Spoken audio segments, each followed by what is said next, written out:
Hello, I am Dr. Lisa Manson, and I will be teaching your student in American History, PBL, which is a junior year required course.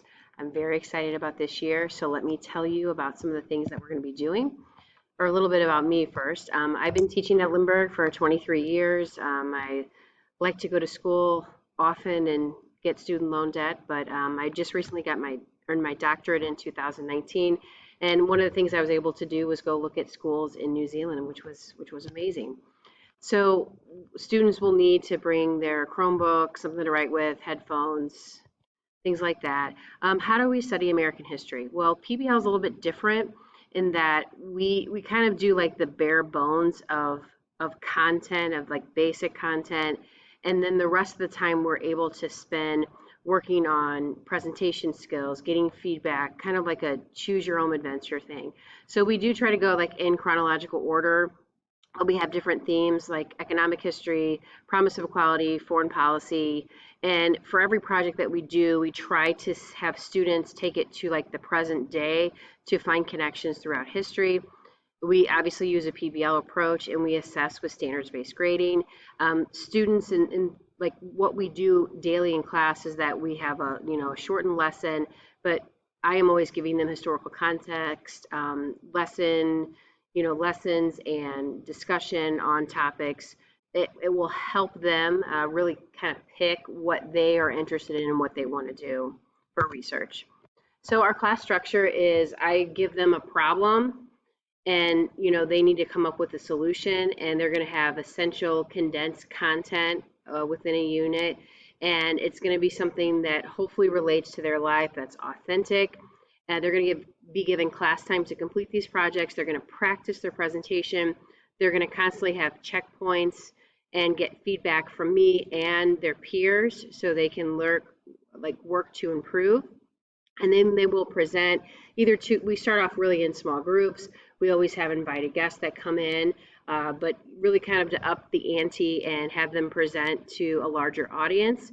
And then we do evaluation and they have like a mini unit assessment. It's usually about 20 questions just to make sure, again, they're getting minimal content, but also that they're learning from others.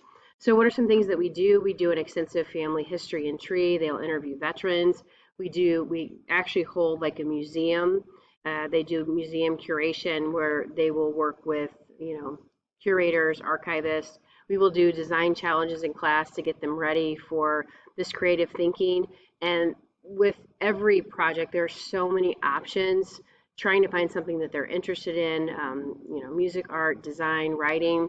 And all the projects, again, will include a presentation component. And then fourth quarter, they're going to be doing and reading a book of their choice that relates either historical fiction or something that relates to present day.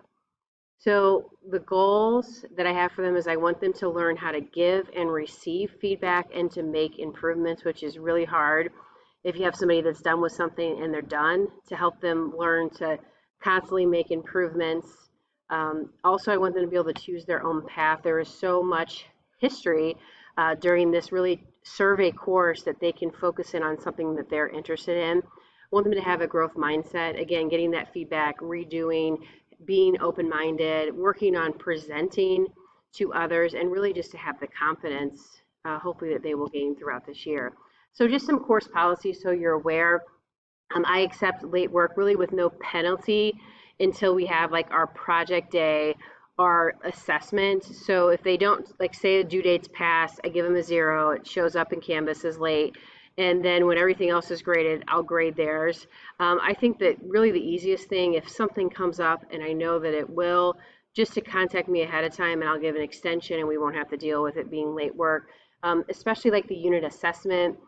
If they don't do well, I will strongly encourage them to retake it and to, really they can retake anything, but they have to demonstrate new learning. It's, often I have students that say, hey, I just took this, this assessment and I got this score. Can I take it right now? Well, there was a disconnect, so we have to learn it again. So they'll have to provide documentation of their learning. The big thing though that that I'm pretty strict with is presentation days. So we'll have literally, 8 or 9 throughout the school year, and those are it's not going to be something that they had no idea. There's going to be multiple checkpoints, and oftentimes there's so many things that I bring in and people that I bring in. If they're not there because they don't have their project, that's going to be more difficult to make up.